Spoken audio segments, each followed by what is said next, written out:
et aller sur l'appli. Parce que je vais commencer pour pas prendre de retard. Donc c'est 25 894.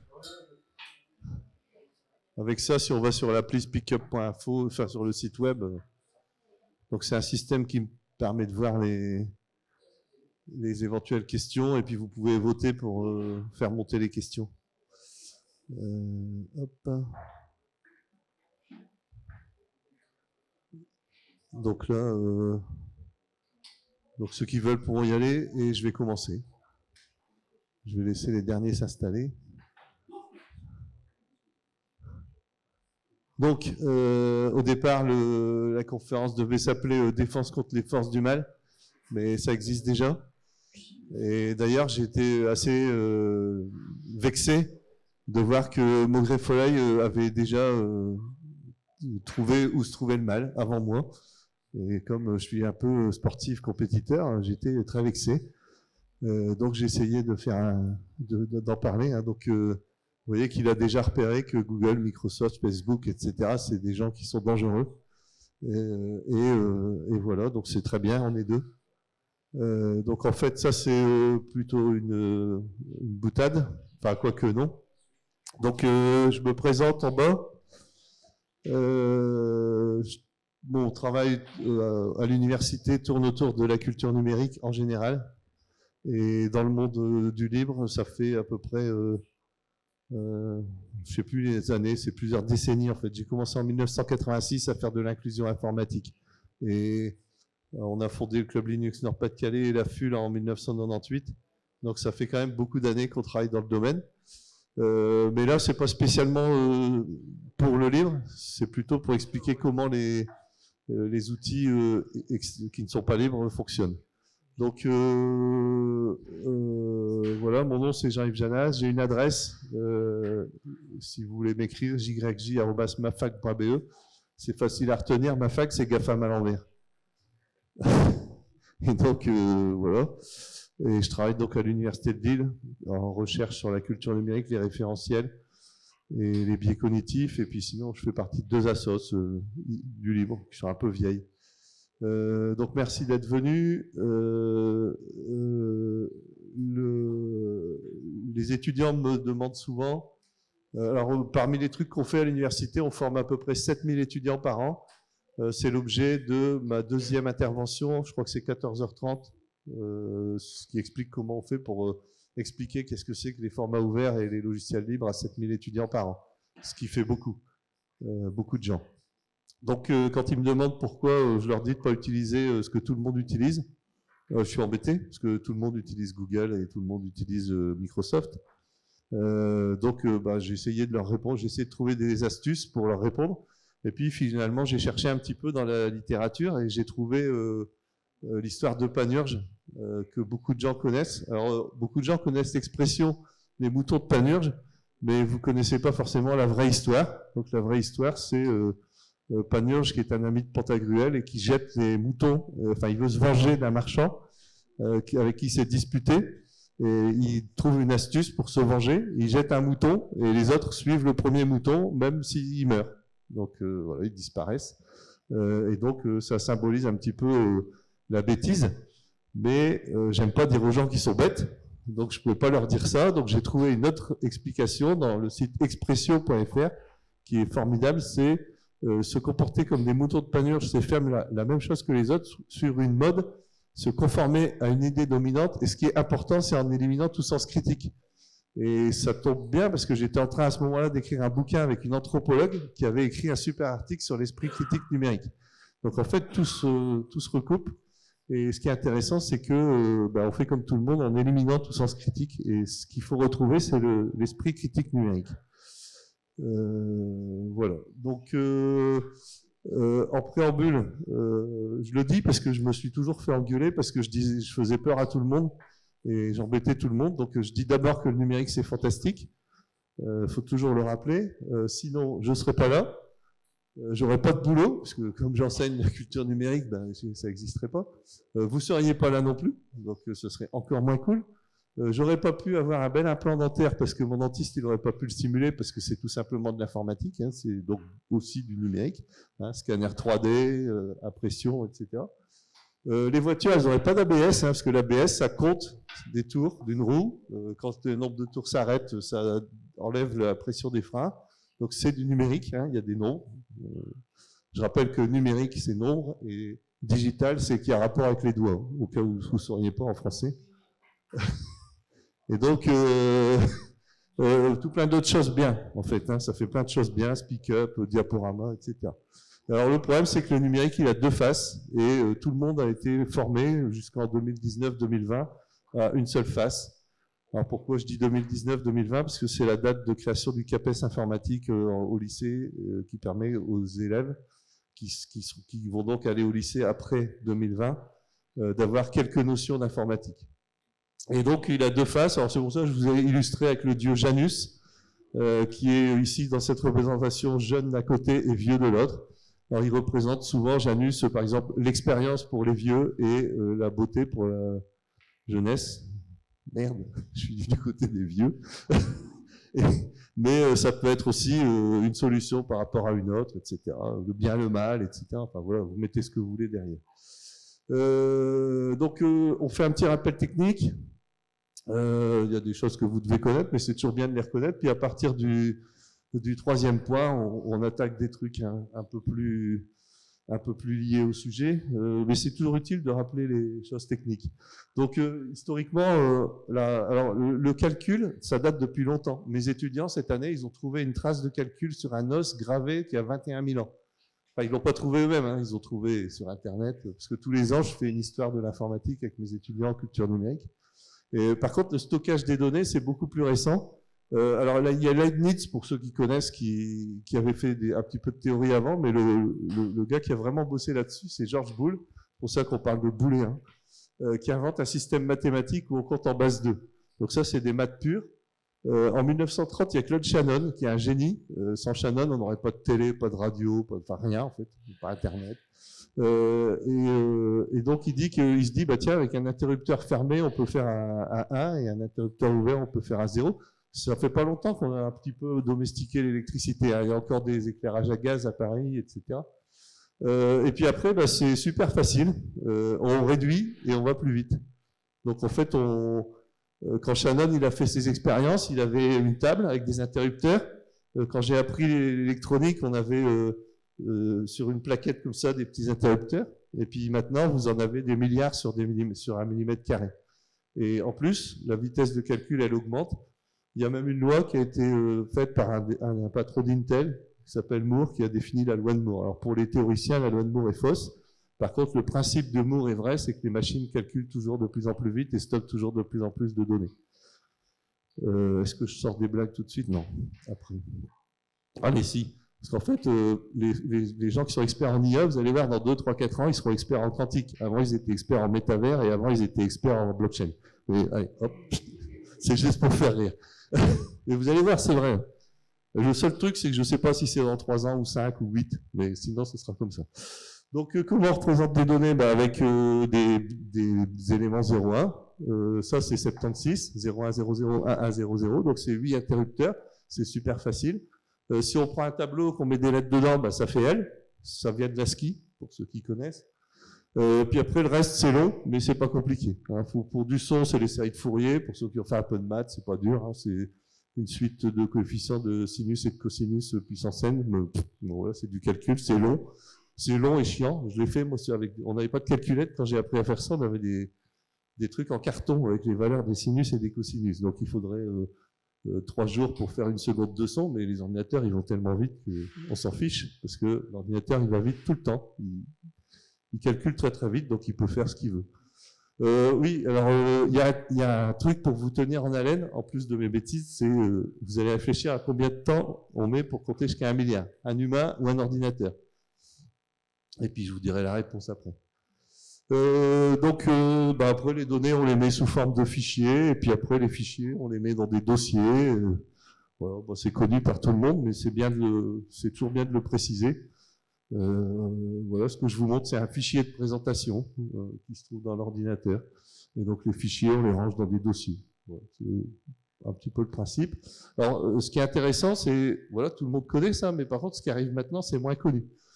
C'est les formats. En fait, pour avoir l'information, il faut un codage. Et ce codage, en fait, c'est une clé qui permet de connaître le contenu du fichier.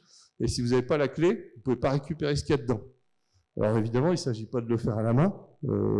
Et puis, dans certains cas, les enjeux ils seront technologiques. Donc, est-ce que le fichier il est de bonne qualité, de mauvaise qualité, l'image est belle, le son est bon, pas bon, etc. Puis dans d'autres cas, ça va être beaucoup, beaucoup plus large, les enjeux. Et on va essayer de les voir. Alors, dans les grandes catégories de format de fichier, vous retrouvez bureautique, traitement de texte, tableur, diaporama, les images, les sons, les vidéos, etc. Voilà, alors quelques mots sur cette notion de format, parce que c'est vraiment fondamental. Il existe des formats propriétaires inventés dans les années 80 par un monsieur qui s'appelait Bill Porte, enfin Gates. C'est vrai que je ne veux pas parler anglais, mais des fois on est obligé, parce que ça rend trop intelligent de parler anglais, donc moi je me méfie. Donc Bill Gates, il invente un truc complètement génial avec la notion de propriété. Il dit voilà, c'est à moi, vous n'avez pas le droit de savoir comment c'est à l'intérieur.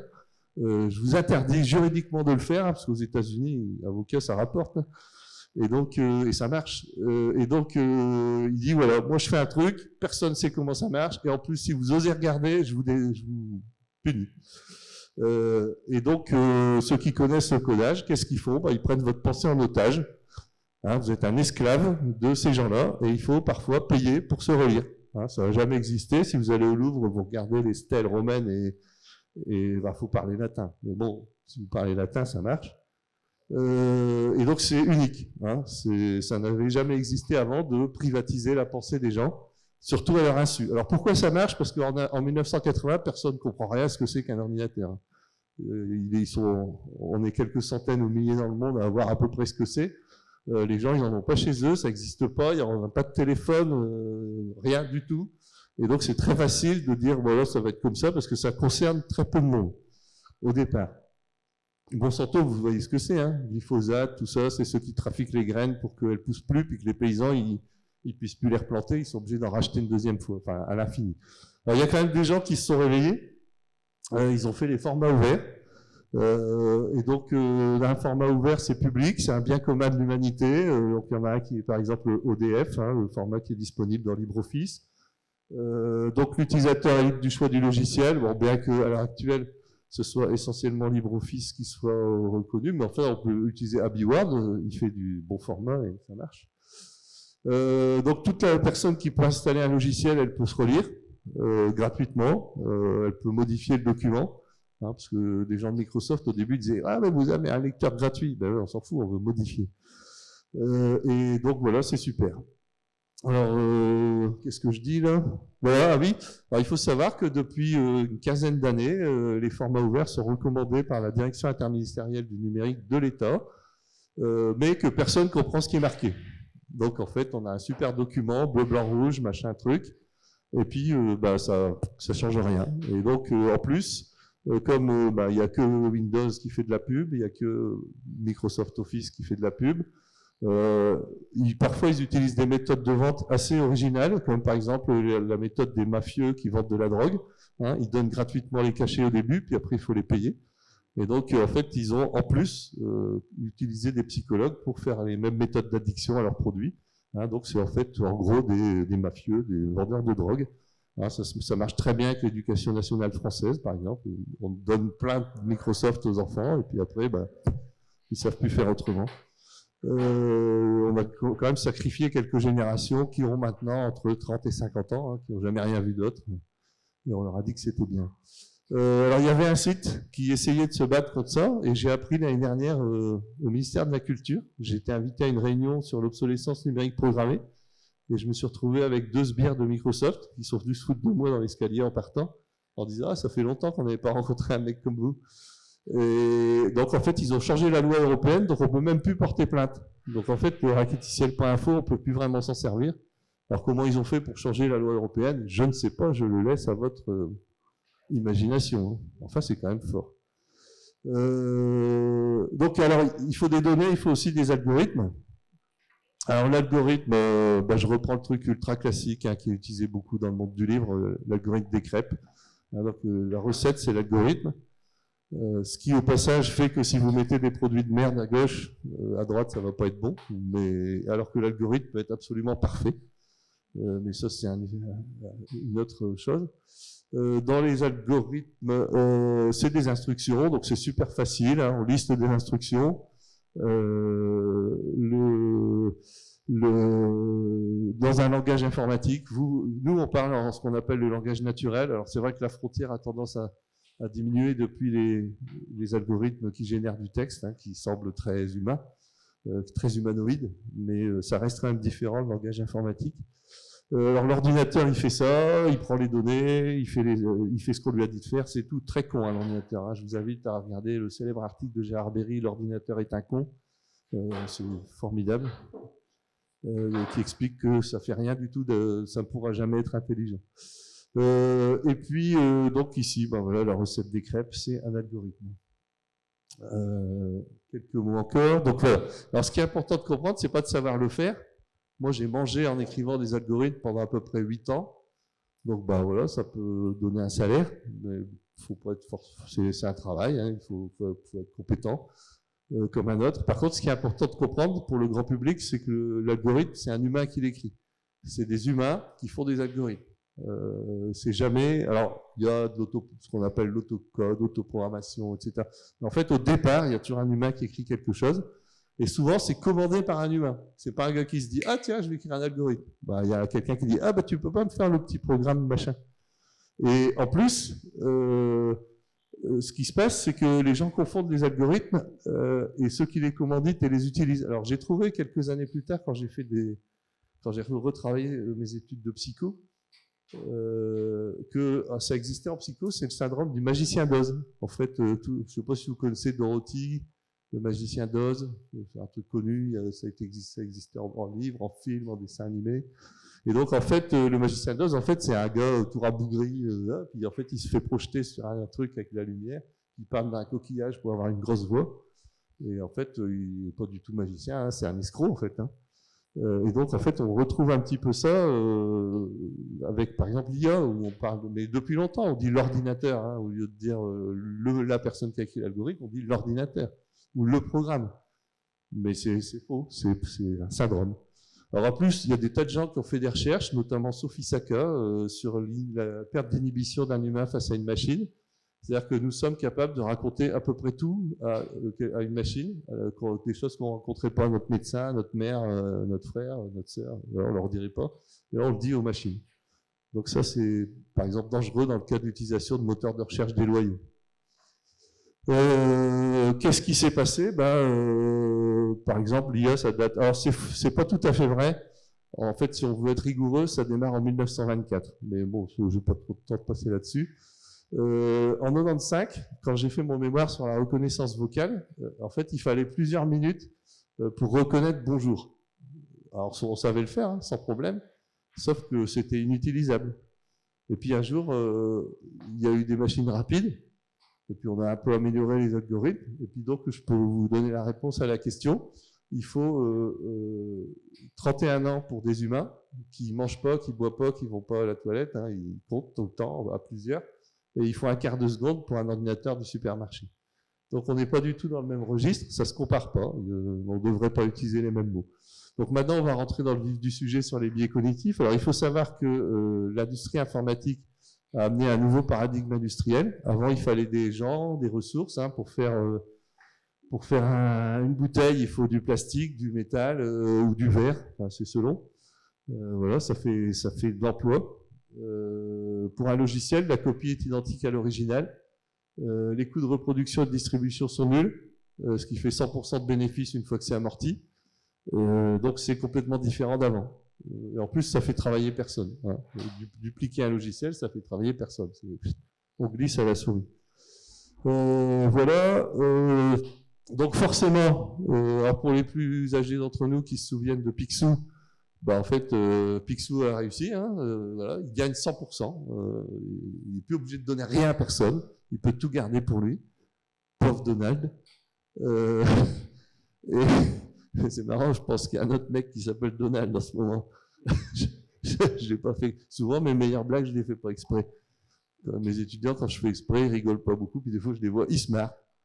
Le coût marginal, parce qu'il faut un peu quand même de théorie, hein, le coût marginal, c'est le reste à charge. Hein, donc un coût marginal 0, ça veut dire que vous n'avez plus rien à donner et vous gagnez tout. Et donc forcément, il faut changer. Alors j'ai pas imposer, c'est un mot, ouais, c'est un peu français, même voire même franco-français. J'aurais pas dû mettre imposer. Hein, il faut traiter différemment. Il faut traiter différemment les géants du numérique. Alors ce sera peut-être par des impôts, j'en sais rien. Hein, on fait ce qu'on veut. Et puis faire en sorte que les services publics ils utilisent des produits alternatifs, hein, à argent public, logiciel public, sinon c'est pas possible. Voilà. Et donc, alors quelques petites illustrations sur ce que je viens de dire. Hein, si on conservait les règles, bah, ça pourrait pas marcher. Et donc là, vous avez des petites illustrations d'évasion fiscale. Et là, vous reconnaissez ou pas. Donc à gauche, il y a Merkel, à droite, il y a Hollande, c'est l'ancien président français, l'ancienne chef allemande. Et puis il doit avoir un anglais, puis je sais plus quoi l'autre. Et donc ils se disent Google fait de l'évasion fiscale. Alors j'ai voulu vérifier quand même. Donc j'ai cherché Google condamnation. En fait, ils sont condamnés tout le temps, sans arrêt, ils sont condamnés et ils viennent encore d'être condamnés. Alors c'est un petit peu comme Al Capone. Al Capone, tout le monde voit qui c'est Al Capone, hein, c'est un grand bandit. En fait, il n'a pas été puni parce qu'il a tué des gens. Hein. Il est tombé pour fraude fiscale. Alors qu'en fait, c'est peut-être un des plus grands tueurs de tous les temps. Donc là, c'est pareil. Google, en fait, il devrait être puni pour autre chose, mais on les punit pour la fiscalité seulement. Après, ils s'en foutent. Ils montent de 1 cent le prix de la publicité, et puis ça couvre 4 milliards d'amende. Donc en fait, ils en ont absolument rien à faire. Donc là, au moment où j'ai fait ça, ils venaient d'être punis pour 4 milliards, et là, ils viennent de reprendre 3 milliards, là, il y a 2 mois, 3 mois. Mais ils s'en fichent. Enfin, apparemment, ils s'en fichent, hein, puis ça leur fait pas de mal. Donc, ah oui, en plus, ils pillent les journaux, ils manipulent l'opinion, etc., ils payent pas d'impôts. Donc, il faut quand même le savoir, quoi, c'est quand même des bandits. Hein, c'est des vrais bandits, et on peut le dire parce que c'est prononcé au tribunal. Sinon, je ferais une injure ou une diffamation, et je serais punissable aussi. Mais là, non, vu que c'est vrai. Et donc, il faut privilégier l'utilisation de logiciels développés, améliorés localement, et donc notamment les logiciels libres, ça répond à ce besoin. Voilà. Donc maintenant, oui, alors il y a un gars très bien qui a écrit un bouquin il y a longtemps qui s'appelait Le hold-up planétaire, que vous pouvez lire, qui explique tout ça. Alors maintenant, on va rentrer dans les aspects psychologiques. Et donc, voilà, en fait, je vais vite, mais je suis pas forcément obligé d'aller vite. On va parler des moteurs de recherche et du profilage.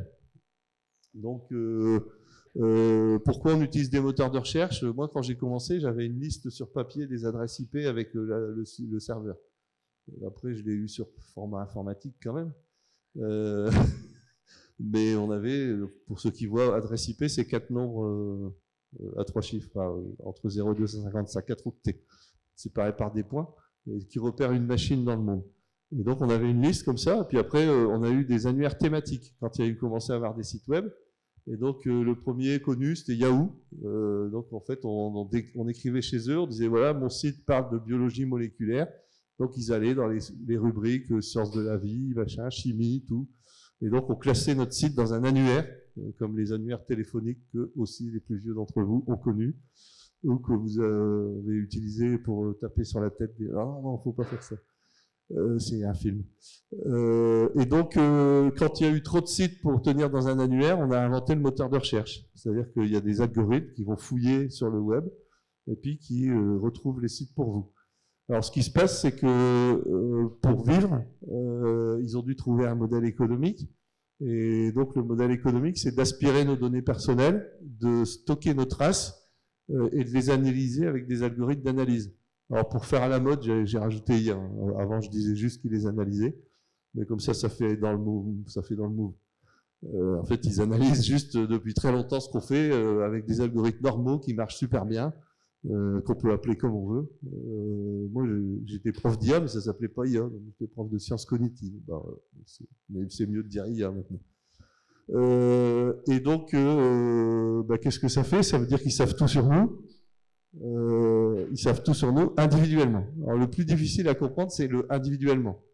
Parce que il y a 10 ans, quand je disais à mes collègues, bah Google quand même, ah bah ouais, mais Google il s'en fout de moi, bah, on est des milliards, qu'est-ce qui va s'occuper de moi? Bah, sauf que des milliards, en un quart de seconde, on compte jusqu'à 1 milliard, donc pour compter le nombre de gens sur Terre, ils mettent 1,5 secondes. Enfin, c'est les gens connectés. Donc, en fait, c'est très facile de tracer en temps réel tout ce que les humains font. Peut-être qu'avec les fourmis, ils auraient un peu plus de mal, mais bon, voilà, mais c'est à peu près pareil. Hein, donc ils savent tout sur nous individuellement. Ça c'est le message qu'il faut faire passer, c'est ils savent tout sur nous individuellement. Et en plus, alors pour le moment c'est la pub. Hein, alors d'ailleurs c'est sur ça qu'ils viennent de tomber Google, hein, abus de position dominante dans la publicité. Alors a priori Google ne se sert que pour faire de la pub. Mais ils sont quand même capables de savoir que Madame Michu, le samedi à 14h30, elle a envie d'une chaussure rouge brillante. Hein, et sur une fenêtre de tir de 15 minutes. Hein, c'est vraiment très très puissant. C'est aussi puissant que ChatGPT. Voilà. Donc ça vous impressionne, hein, ChatGPT, parce que ça fait des trucs super impressionnants, c'est magique. Mais en fait, ils font ça depuis longtemps avec la pub. Donc, qu'est-ce qu'on peut faire? On peut utiliser des moteurs loyaux. Alors, pour ceux qui sont intéressés, loyauté des services en ligne, c'est l'article 3B des statuts de la FUL. Et c'est aussi l'article 13 de la loi pour une république numérique de 2016. Les statuts de la FUL datent de 2011. Donc, la loi pour une république numérique, c'est une loi française que vous trouvez sur Légifrance. Et donc, la loyauté consiste à expliquer clairement et exactement aux clients ce qu'on va faire avec ces données. Donc, vous pouvez utiliser Ecosia, ils sont à Berlin, ils portent des arbres, c'est super, DuckDuckGo, Startpage, etc. Donc, il y a plein de solutions faciles à utiliser qui vous permettent d'éviter de faire pomper vos données par la société Google. Et donc, un des choses que vous devrez faire, hein, j'ai bien aimé comment il a terminé le précédent intervenant avant moi. Hein, il dit c'est à vous de jouer, en gros. Hein. Enfin, il disait à son public c'était à eux de jouer sur l'accessibilité, qui est un problème important. Là, c'est pareil. Plus on va expliquer aux gens qui peuvent faire autre chose que de rechercher avec Google ou Bing, hein, pareil, mieux ce sera. Donc j'aime bien cette citation d'Edward Snowden, hein, prétendre que votre droit à une sphère privée n'est pas important parce que vous n'avez rien à cacher, il n'y a rien d'autre que de dire que la liberté d'expression n'est pas essentielle parce que vous n'avez rien à dire. Hein, les gens, moi j'ai rien à cacher, ça revient très très souvent dans les gens qui veulent pas abandonner les GAFAM. Oui, alors voilà, j'ai anticipé, j'ai pas révisé en fait. Parce qu'en fait, je viens du campus de Libre à Lyon et avant j'étais à Lompoul-sur-Mer, au-dessus de Dakar, et avant je m'occupais d'inclusion numérique à Toubab Diallo la semaine dernière pour des femmes entrepreneuses sénégalaises. Donc c'est AB3, l'article de la FUL. Donc ça, vous pouvez aller lire vous-même si vous voulez, ça explique ce que j'ai dit. Et c'est la section 3, ouais, j'ai carrément tout faux, hein. J'ai dit article 13 et j'aurais dû dire article 7, c'était plus drôle. Donc c'est la section 3 du chapitre 1er du titre 2 du titre 1er de la loi 2016-1321 qui explique la loyauté des services en ligne. J'imagine que les diaporamas seront mis à disposition, mais sinon vous avez mon adresse. Alors maintenant, on va s'intéresser à comment ça marche la manipulation psychologique. Et donc, voilà, j'ai des citations de quelques personnes. Par exemple, ici, on cite Sean Parker, dirigeant de Facebook, qui dit que le service fait de la manipulation psychologique des utilisateurs, c'est normal. Parce que Zuckerberg, il a un master en psycho, il est bon en psycho, meilleur en psycho qu'en informatique, et il a inventé le logiciel pour pécho sur son campus.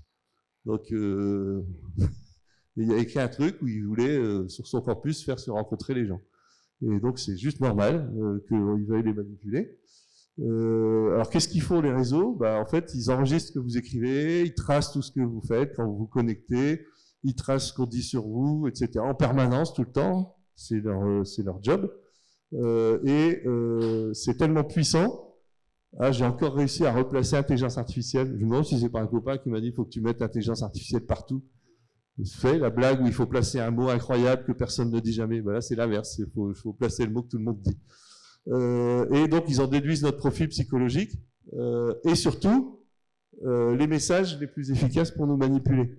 Parce qu'en fait, ce qui est difficile à comprendre, c'est que on arrive par des messages à modifier le comportement des gens. Je ne sais pas si c'est sur une diapo après, je vous dis, j'ai pas eu le temps de réviser, mais dans l'affaire Cambridge Analytica, Facebook a participé à la modification des intentions de vote de 87 millions de personnes.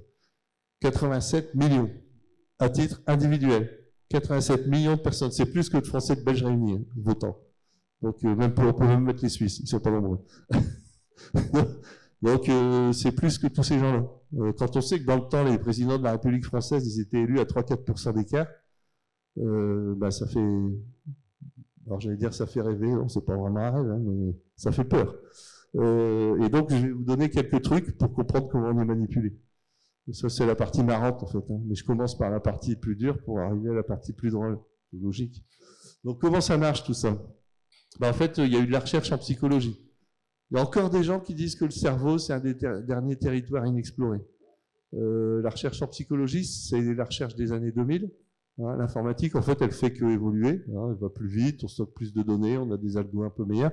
Mais ce qui a beaucoup changé, c'est la recherche en psychologie, notamment neuropsychologie, mais pas que. Hein.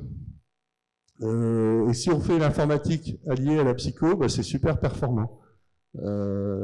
Ça marche très bien. Et donc ça peut être positif pour des tas de choses, mais ça peut être aussi négatif. Hein. Je vous rappelle l'image de Janus, hein, le dieu à deux faces, du bien et du mal, du bon et du mauvais. Et donc vous pouvez, si vous voulez approfondir le sujet, télécharger gratuitement le numéro 6 des cahiers innovation et prospective de la CNIL qui s'appelle La forme des choix, où en fait c'est ma source d'inspiration en plus de mes travaux d'études. Et donc de où ça vient? Ça vient de la publicité. Au commencement était la pub. Ça me rappelle un autre bouquin, ça. Au commencement était le verbe. Mais bon, il faut encore être plus vieux. Et... Merci. Il y en a au moins un qui rigole. Mais je l'ai payé avant. Donc, la pub de où ça vient, c'est un dénommé Patrick Lelay. Peut-être vous avez entendu parler de son expression, parce que y a beaucoup de gens qui reprennent l'histoire du temps de cerveau disponible, mais ils la mettent hors contexte et dans un contexte qui fonctionne pas du tout. En fait, il y avait une animatrice radio dans mon pays là qui disait je vais aller en vacances, je vais avoir du temps de cerveau disponible. En fait, il n'a juste rien compris, mais il est très numérique comme tous les journalistes, les politiciens, etc. Il y a des articles qui le démontrent. C'est pas de sa faute, c'est la faute de ses profs. Et donc, ce qu'on voit à Coca-Cola, il disait ça, et il répondait à un journaliste qui lui disait, alors là, pour le coup, je vais caricaturer, vous m'excuserez, il y a un journaliste qui lui demandait pourquoi il mettait des émissions débiles aux heures de grande écoute. Bon, je crois que c'est à peu près, ouais, c'était ça, mais il disait autrement, hein, poliment. Et donc il répond, nous ce qu'on voit à Coca-Cola, c'est du temps de cerveau disponible. Et qu'est-ce qu'il voulait dire par là, le patron de TF1? Parce qu'il lui demandait ce que c'était son métier, en fait, hein, dans l'interview. Et ce que disait le patron de TF1, c'est que son revenu, c'est de vendre des publicités, et que pour que les publicités, elles ramènent beaucoup de sous, il faut qu'il y ait beaucoup de gens qui regardent. Donc ils avaient trouvé un truc pour qu'il y ait beaucoup de gens qui regardent, c'est de montrer des émissions débiles. Apparemment ça marche, je suis pas spécialiste de l'audiovisuel, mais... Voilà. Donc en fait, si on veut réfléchir d'une manière un peu plus théorique, vous avez un sociologue, Jurgenson, qui a dit que en fait, le problème, c'est d'avoir lié le profit à la quantification de l'attention. Dans le paiement de la pub pour Coca-Cola, le prix de la seconde, il dépend du nombre de gens qui regardent. Hein, je pense que tout le monde a entendu parler d'audimat, etc., etc. Donc plus il y a de gens qui regardent, plus on paye cher, et donc plus TF1 gagne d'argent. Donc ça, c'est un problème parce que ce qu'on fait, c'est qu'on tente d'influencer les chiffres. C'est plus un moyen d'avoir des gens, c'est plus un moyen de faire passer un message, c'est une fin. Hein, donc on fait la course pour avoir ça. D'une manière assez triste, quand j'ai écrit « On se fiche du contenu et de ses conséquences », je pensais pas que ça irait jusqu'à tuer quelqu'un. Parce qu'il y a Jean Portmanov qui est mort il n'y a pas longtemps, devant une caméra, pour ça. Juste pour ça. Donc en fait, ça tue des gens, quand même. Hein, on ne croit jamais quand je dis que les GAFAM tuent les gens. Ouais, en fait, vrai. C'est triste, hein, je préférerais que ce soit pas vrai ce que je dis. Alors si en plus on lit la psychologie à la finance, c'est un peu le bazar. Alors il faut savoir que les meilleurs ingénieurs du monde sont affectés à faire générer des clics sur les plateformes. Le plus compétent du monde en IA, c'est Yann Lequin, c'est un Français. En fait, il ment. Alors pourquoi je peux dire ça? Parce que dans son contrat de travail de droit américain, c'est marqué qu'il n'a pas le droit de dire du mal de son employeur. Donc en fait, par défaut, il ment par omission. On ne sait pas si c'est vrai ce qu'il dit. Parce qu'il n'a pas le droit de dire du mal. Donc s'il devait objectivement dire du mal, il serait viré. Et à mon avis, il n'est pas payé 3 cacahuètes. Hein. Mais bon, ça c'est un autre sujet. Et donc, en fait, les meilleurs du monde, mais vraiment les meilleurs du monde, leur but, c'est plus de sauver des vies, c'est plus d'être infirmière, d'être pompier, comme tous les petits-enfants. Hein, ils s'en foutent. Ils veulent même plus faire la guerre. Ils veulent juste faire des clics pour que les gens ils soient drogués des plateformes. Et donc, à n'importe quel prix. Et donc, on s'occupe plus des valeurs, on s'occupe plus de rien, juste du profit. C'est le modèle de ces gens. Ah oui, alors du coup, j'aurais dû réviser. Donc, oui, j'avais un petit peu amplifié, hein, j'ai mis 90 millions de personnes. En fait, le dernier nombre, c'est 87 millions. Donc, mais ça fait presque 90 millions. Et donc, alors, en fait, ce qui est assez amusant, c'est qu'on appelle ça l'affaire Cambridge Analytica. Cambridge Analytica, c'est des lampistes, hein, c'est des petits. Et les 3 boîtes, d'ailleurs, qui ont bossé là-dessus, elles ont toutes les 3 été rachetées, fermées, vidées. Et à l'époque, d'ailleurs, Facebook a même changé de nom, ils sont devenus Meta, pour justement que juridiquement, ils soient vraiment protégés. Mais en fait, c'est l'affaire Facebook. Hein. S'il n'y avait pas Facebook, il n'y aurait pas d'affaire. Voilà, on peut parler beaucoup de Cambridge Analytica, comment il est allé se moquer du Congrès américain. Voilà, Zuckerberg, il est arrivé, il leur a dit « j'ai rien fait de mal, j'ai pas fait exprès, je le ferai plus ». En fait, ils regardaient les gens, ils pouvaient les acheter, eux et leur famille, pendant 3000 ans, en faisant un chèque. Quoi. Il est tellement riche, il est plus riche qu'un État. Ils sont même plus riches que des États, en fait. Donc voilà, maintenant, on va rentrer dans le vif du sujet. Voilà, je vais vous expliquer comment devenir des GAFAM. Il ne faut pas le faire, en fait. Hein. Sinon, j'aurais tout raté. Par contre, si vous pouvez éviter de vous faire piéger par les GAFAM et expliquer aux gens qui se font piéger, ça, c'est plutôt sympa. Donc, des premiers biais cognitifs rigolos, c'est l'hypervigilance. L'hypervigilance, c'est voilà, que nos ancêtres préhistoriques, c'était des chasseurs-cueilleurs. Et donc, comme c'était des chasseurs-cueilleurs, ils avaient besoin d'être super attentifs, parce que s'ils n'étaient pas super attentifs, ben voilà, ça craquait dans la forêt, et donc ils avaient 2 choix, rester ou partir. Et en fait, s'ils restaient, ils pouvaient se faire manger. Et donc, ils avaient, hop, un petit craquement, hop, ils se sauvaient. Donc ça, c'est pendant des millénaires, hein, voilà, c'est très long. Ils se sont adaptés à ça. Et donc, nous, on est inspirés par nos smartphones. Parce qu'en fait, les fabricants de smartphones et de systèmes d'exploitation de smartphones, ils ont fait appel à des psychologues qui connaissent les biais d'hypervigilance. Ils leur ont expliqué comment s'en servir pour construire une interface. Et l'interface, elle a été construite pour que vous soyez happé en permanence. Alors, je pense, je n'ai pas vérifié, hein, les premiers, c'était BlackBerry, et qui ont les premiers mis une dalle clignotante sur leur téléphone, ce qui provoquait des situations amusantes. Je me souviens d'un quelqu'un qui m'avait parlé, qui me disait que son directeur, c'était un connard parce qu'il sortait pour téléphoner, sans en parler à personne. En fait, cette personne-là il est très numérique, comme tout le monde. Hein. Et en fait, elle savait pas qu'il y avait une petite dalle et que le téléphone sonnait pas, en fait. Et donc, le mec était prévenu qu'on l'appelait. Alors, c'est aussi mal poli de se barrer en réunion, mais enfin, il se barrait pas juste pour s'en aller téléphoner. On l'appelait, en fait. Donc voilà, c'est surtout pas un hasard. Hein. La phrase à retenir, j'aurais dû la mettre en gras, c'est que c'est pas un hasard si vous regardez tous vos téléphones et moi aussi. Hein. Mais voilà, on est tous pareils.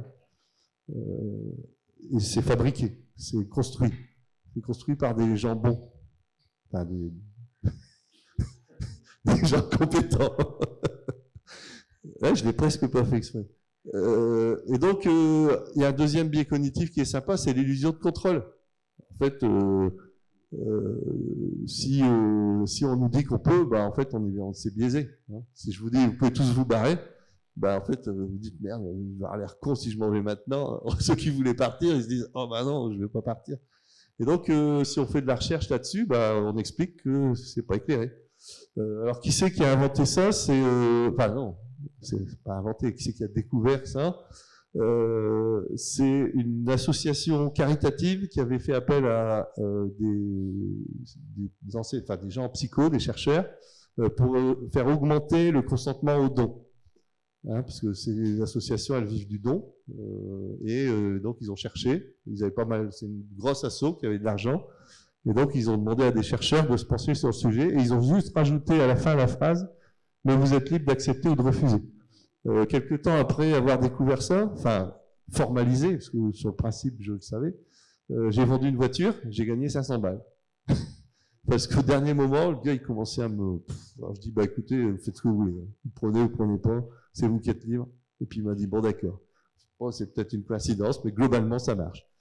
Mais bon, je sais que ça marche, hein, en fait. Hein, mais bon, évidemment, ça marche sur ces statistiques, hein, c'est des courbes de Gauss, c'est une boutade. Hein, c'est vrai ce que je viens de vous dire, mais c'est une boutade.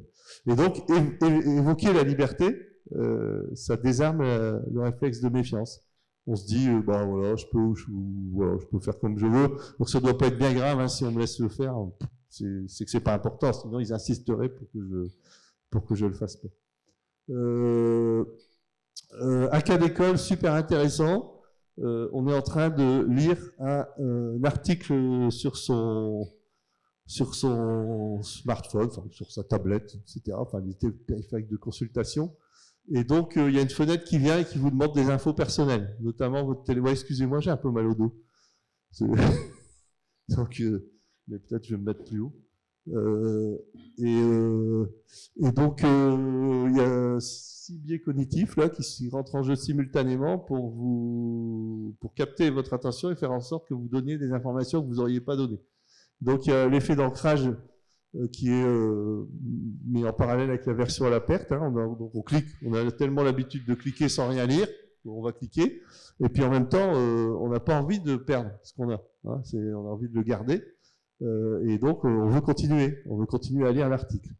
En plus, dans la fenêtre qui apparaît, on nous propose bien de cliquer sur lire les conditions d'usage, mais on sait très bien ce que ça fait. Ça va amener une page complète de texte avec des milliers de mots. Si je finis un petit peu à l'avance, ce qui m'étonnerait, je vous montrerai l'œuvre de Dimaya Rowinski c'est un artiste qui a symbolisé le paradoxe et l'aberration des conditions d'usage par une œuvre d'art. Donc en fait, c'est long et lisible. Il y a un effet de cadrage, c'est super beau, c'est bien écrit, il y a une petite coche verte bien au bon endroit, etc. en bas à droite. Et donc c'est attractif. Hein. Alors, les gens qui aiment bien Windows et Google, ils diraient c'est ergonomique, c'est intuitif. Non, c'est juste qu'on a l'habitude et qu'on nous a forcé à faire tout le temps pareil. Ensuite, vous avez quelques effets sympathiques, c'est l'actualisation hyperbolique. Hein. Donc c'est ce que je suis en train de faire. C'est super important que je lise cet article sur la culture des champignons à Shanghai. C'est super important, sinon qu'est-ce que je vais louper? En fait, j'ai des trucs plus importants, mais mon cerveau, il les a mis de côté. Voilà, c'est l'actualisation hyperbolique. Et puis, vous avez un biais d'optimisme. Hein. Bon, ça va aller. Après, heureusement qu'on est un petit peu optimiste. Hein. Mais là, dans ce cas présent, bah, ça fait une sous-estimation des effets négatifs. Donc, vous voyez tout ça mis bout à bout. Bah, vous allez taper vite fait votre numéro de téléphone, votre adresse mail, vous allez cocher pour pouvoir continuer la lecture de l'article.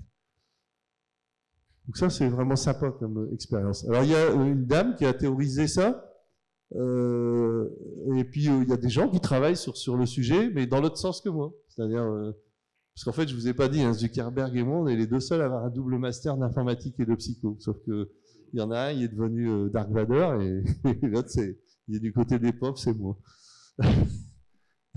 Tant pis. Et donc, c'est vrai hein, qu'il a 2 masters, et c'est vrai que j'ai 2 masters.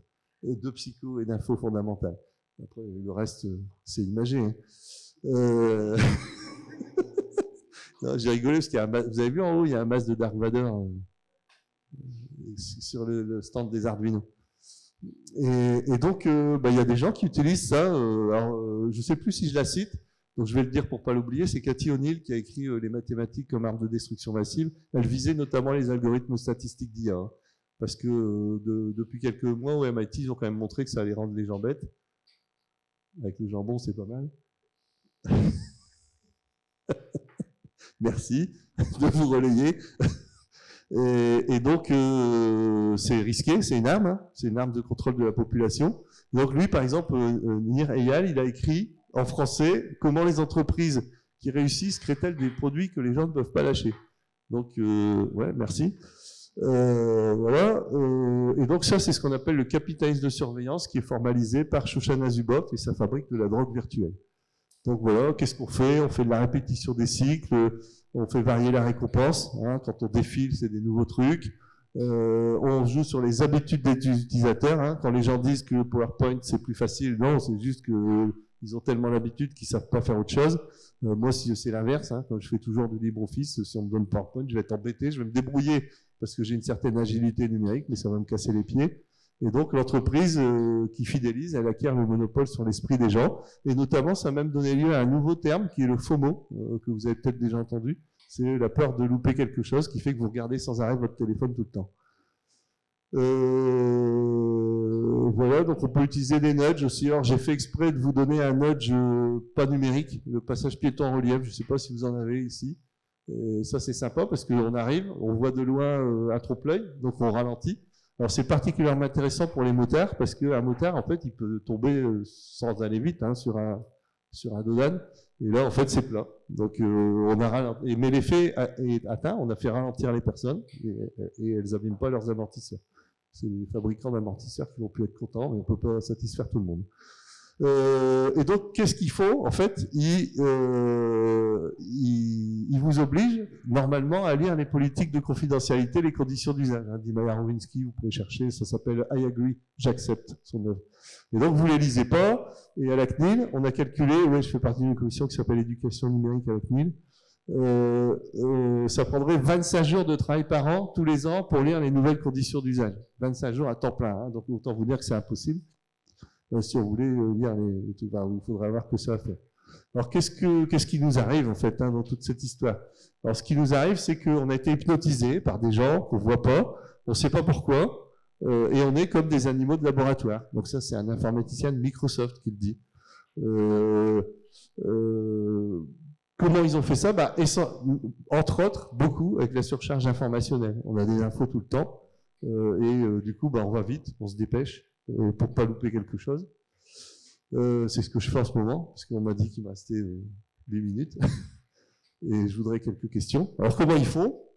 Ils harmonisent les interfaces. Les premiers, je discutais en haut avec des gens, des vieilles interfaces dans le temps, il y en a peut-être qui connaissent GEM de Digital Research, par exemple, DRDOS, trucs comme ça, Atari, Amiga DOS, et ça. Voilà, il y avait des vieilles interfaces, puis un jour, Bill Gates, il est arrivé, il a appliqué des méthodes commerciales qui consistent à racheter les entreprises et à les tuer, et détourner les cadres, etc. Et donc, il a supprimé la concurrence. Et vous avez Microsoft Windows, qui était une grosse bouse à l'époque, qui a été adopté par tout le monde, parce qu'il a réussi à faire vendre son logiciel avec les ordinateurs d'IBM et les compatibles. Donc, c'est qu'une démarche commerciale. C'est le plus mauvais, techniquement, qui a gagné. GEM, c'était super bien, vous pouvez regarder, ça s'écrit G-E-M, pas J-A-I-M-E, G-E-M. Et donc, en fait, il y a des gens qui ont réfléchi sur ça, sur l'harmonisation des interfaces. Et Google, par exemple, qui est la filiale d'un groupe qui s'appelle Alphabet, ils disent qu'un système unique qui harmonise les expériences, c'est bon. C'est bon d'avoir ça. Effectivement, vous pensez sans doute que c'est bon. Mais en fait, c'est bon pour Google. Mais c'est surtout pas bon pour votre liberté, parce que vous perdez l'agilité qui vous permet d'aller d'une interface à une autre. Donc voilà, c'est pour ça que je parlais de moutons. Moutons. Quelques mots sur les repentis. Alors, il faut savoir que dans mon travail à la CNIL, j'ai découvert que la CNIL avait été obligée d'enlever une page sur une recommandation qui venait d'un chef de Google à un chef de la France. Je ne vais pas en dire plus, parce qu'on est enregistré. Et donc, quand ils ont écrit leur cahier numéro 6 à la CNIL, ils ont décidé d'appeler repentis les gens de chez Google, des GAFAM. Et en fait, quand vous regardez dans le petit Robert, un repenti, c'est un ancien terroriste criminel qui accepte de collaborer avec la police. Ça, c'est la définition. Et en fait, c'est le nom que donne la CNIL aux anciens collaborateurs des GAFAM. J'ai trouvé ça excellent, sémantiquement excellent. Voilà. Donc, je vous laisse seul juge. Enfin, vous savez ce que je pense. Mais vous avez le droit de penser ce que vous voulez. J'utilise. Et donc, voilà, quelques petites paroles. Donc, c'est assez sympa quand même. Les boucles de rétroaction stimulées par la dopamine que nous avons écrites détruisent la façon dont la société fonctionne. Google, donc ça c'était Facebook. Google, le numérique des GAFAM provoque une érosion des piliers de notre société, la santé mentale, la démocratie, les relations sociales et les enfants. Voilà. Donc qu'est-ce qu'on fait? Il faut réguler. Le RGPD, ça marche pas. Arrêt Schrems 2 du 16 juillet 2020 qui montre que le RGPD s'applique pas en dehors des territoires européens. L'autorégulation, c'est limite parce que, alors l'autorégulation, c'est ce que défendent Musk et ses copains. Ils disent ça, se réguler tout seul, ça marche pas parce que le numérique, c'est un pharmacone. Il faut des accompagnants formés à numérique éthique. Et donc, j'ai participé à la création d'un jeu et normalement, ceux qui l'ont fait, ils sont là. Mélanie et Lilian, les métacartes numériques éthiques, donc vous irez les voir. Et puis, je suis en train de créer un DU à l'Université de Lille et un Repair Lab solidaire aussi et éthique. Alors, quelques mots sur les digital natives. Il faut savoir que ça marche pas. Nous, à l'université, on a des preuves. Hein. On fait passer des tests aux étudiants. Ils sont de plus en plus mauvais. Ils savent plus rien faire.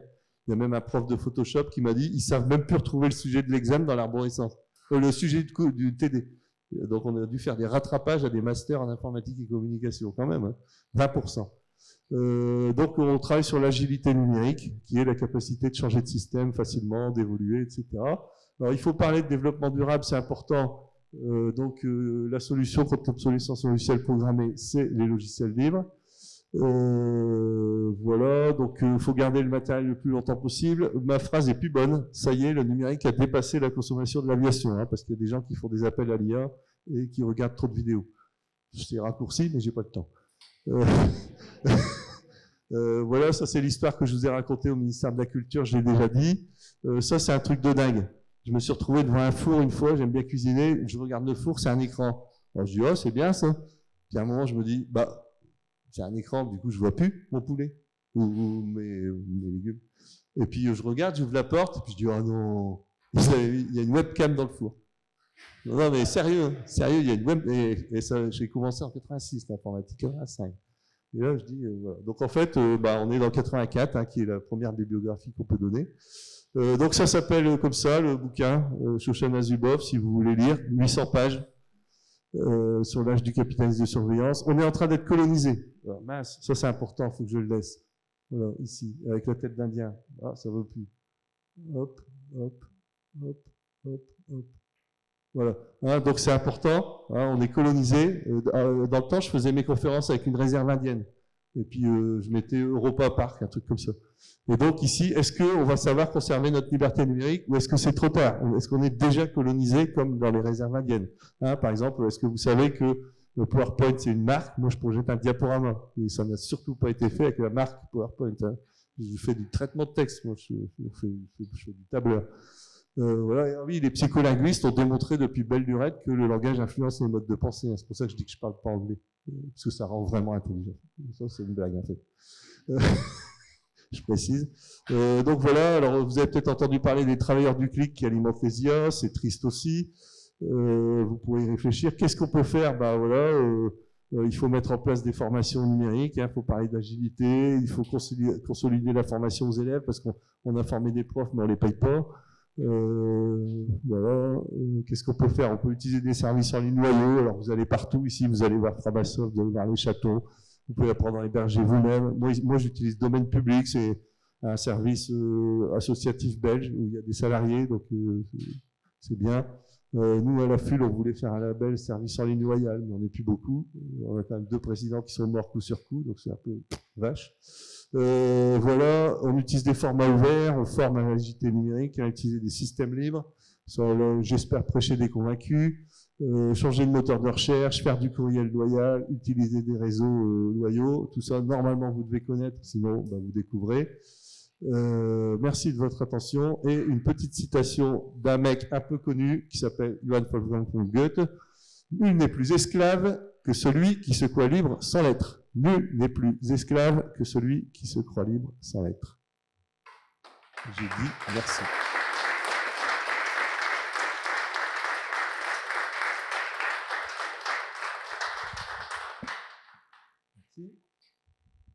Merci. Je suis censé faire apparaître le speaker, mais j'avais oublié. Donc je ne sais pas si y en a qui ont voulu utiliser speaker, que vous pouvez, non, il n'y a personne, il y a juste des gens qui ont voté sur un truc qui ne veut rien dire. Mais donc vous pouvez poser vos questions que je répéterai si vous avez des questions ou pas, sachant qu'il nous reste 2-3 minutes quand même, enfin 2 minutes. Oui. Il y a beaucoup de parallèles entre ce contrôle, on va dire, par le numérique, avec ce qu'on dit en nutrition sur le fait que les gens mangent mal, qu'on insère des choses qui sont addictives et qui sont mauvaises pour eux, etc. Il y a beaucoup de parallèles sur les biais psychologiques qui sont utilisés. Et justement, il y a une idée en nutrition qui commence à émerger actuellement qui est d'éduquer par le positif, dans le sens où on donne beaucoup d'injonctions aux gens sur ce qu'il ne faut pas prendre et pas faire, mais est-ce qu'il y a une manière de plutôt leur dire, de leur apprendre, faites ça plutôt parce que c'est bon pour vous, parce que ça vous apporte X, Y, Z, etc. Est-ce qu'il y aurait quelque chose de similaire à faire en informatique quelque part, à dire, au lieu de dire que vous perdez votre autonomie et votre libre arbitre en utilisant ces services, dire ce qu'il pourrait faire quelque part de cette autonomie et de ce libre arbitre en utilisant les services.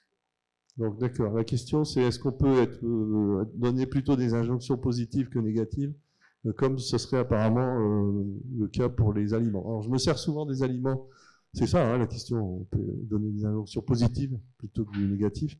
Alors je me sers souvent des aliments parce que il y a beaucoup de gens qui font des efforts quand même pour manger bio, et ils payent plus cher et ils se font chier à éplucher des carottes tordues.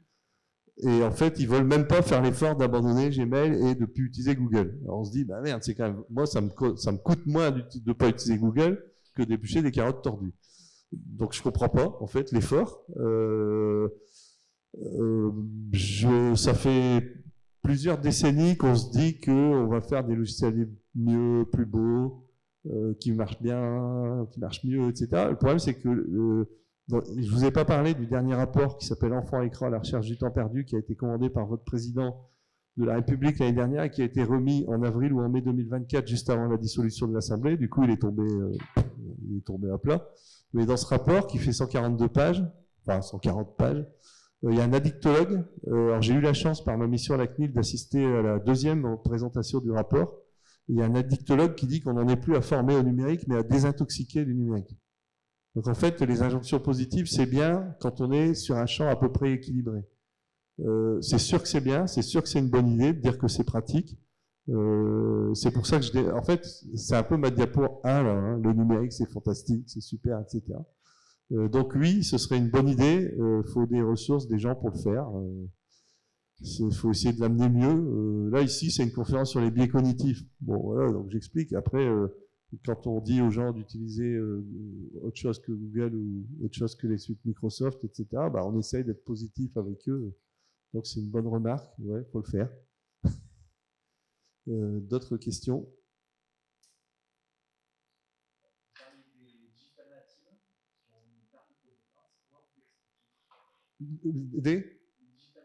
Digital native. Digital, parce que digital, c'est qu'il y a un rapport au doigt. Digital native, ça on peut le dire. Hein. Ça, là, on parle anglais. Je vais pas dire la connerie, parce qu'après, s'il n'est pas... Ouais. Nous, on se moque de nous en Belgique, hein, donc des fois, on se moque des autres. Pardon. Donc, les digital natives, en fait, c'est une erreur d'un chercheur qui s'appelle Mark Prensky. En fait, on croit que savoir manipuler, ça donne un petit peu de capacité de réfléchir. Et en fait, pas du tout. Au contraire, des fois, plus on manipule vite, plus on perd l'esprit critique parce qu'on va aller vite. Donc, en fait, les solutions chez les digital natives, c'est la formation pure et dure. Quoi. Faut reprendre la formation. Ça ressemble un petit peu, s'il y en a parmi vous qui ont fait du sport, à la correction d'un geste. Hein, quand vous apprenez un sport vous-même, vous avez un geste, surtout dans les sports de raquettes. Alors moi, c'était ping-pong, mais on peut l'appliquer au tennis, ça fait plus classe. Ah non, ping-pong, c'est célèbre en France maintenant avec les frères Lebrun. Donc je vais dire tennis de table, parce que c'était mon sport. Et en fait, quand j'ai fait mon brevet d'entraîneur, on faisait changer la position des mains et les gens, ils nous disaient, on joue moins bien. Sinon, je peux le faire avec le golf aussi, parce que je fais du golf. Mais là, c'est trop beau. C'est pareil, on change le mouvement. Donc en fait, les digital natives, ils ont les cerveaux dérangés, mais il faut du coup y aller par un petit peu, pas la force, mais il faut trouver des méthodes pour leur... Donc c'est plus dur, c'est beaucoup plus dur. J'en parlais hier avec deux vieux. J'ai intervenu avec un gars de 78 ans et un gars de 75 sur la géométrisation du discours sur les communs au campus du Libre à Lyon. Et en fait, il disait qu'il y avait des gens, en fait, c'était plus la peine, c'était presque plus la peine tellement ils avaient été... Et notamment, il citait que c'était plus facile avec des très jeunes ou des très vieux de parler de Linux. Parce qu'en fait, comme leur cerveau, il n'est pas dérangé. Puis on leur a pas dit, hein, le message quand même politique, c'est les jeunes sont bons en numérique. Quoi. C'est un message quand même qui revient tout le temps. Et ceux qui disent ça, en fait, ils connaissent rien de toute façon, donc ils sont même pas capables de juger qui est bon ou pas, c'est les politiciens. Ils n'avaient pas la télé et le téléphone quand ils étaient petits. Hein. Faut quand même se remettre dans le contexte. Quoi. Comment voulez-vous, ils savent pas. Donc ils écoutent quelqu'un qui n'y connaît rien, qui leur raconte un truc. On est quand même dans une société de l'enfumage et du baratin. Hein. J'essaye un peu, mais j'ai du mal. Voilà, je ne sais pas si j'ai répondu, mais il faut vraiment être convaincu qu'ils ne sont pas ni bons ni mauvais, c'est juste que on leur a fait croire qu'ils étaient bons, c'est pas vrai. Et puis en plus, les gens, ils utilisent la psycho pour les dresser. C'est dur hein, d'être digital native et de se dire, faut que j'apprenne. Il y avait une autre question.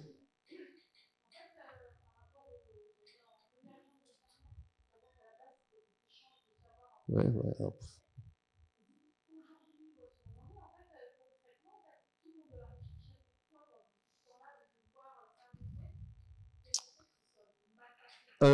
Tim Berners-Lee, inventeur du web, a écrit il y a quelques années, c'est la dernière question, mais je suis dehors après.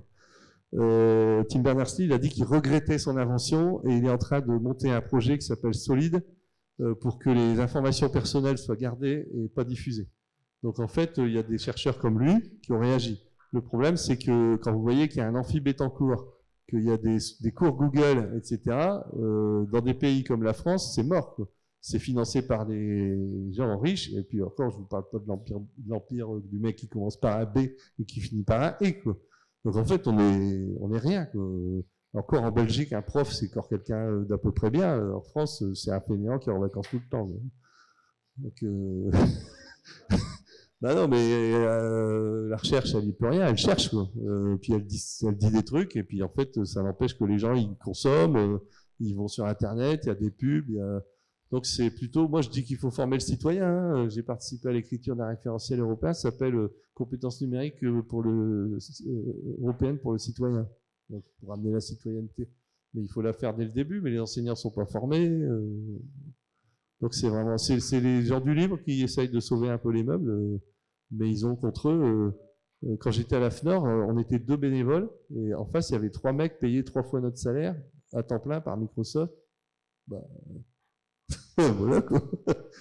Si vous donnez tous 1 euro, il y a combien de millions de Français? Moi je suis d'accord. Tous les Français me donnent 1 euro. Voilà. Alors, c'était malheureusement la dernière question. J'espère que ça vous a intéressé. Je vais essayer de diffuser le diaporama, mais vous avez mon adresse très facile, jj, mes initiales, @mafac.be, c'est l'inverse de GAFAM.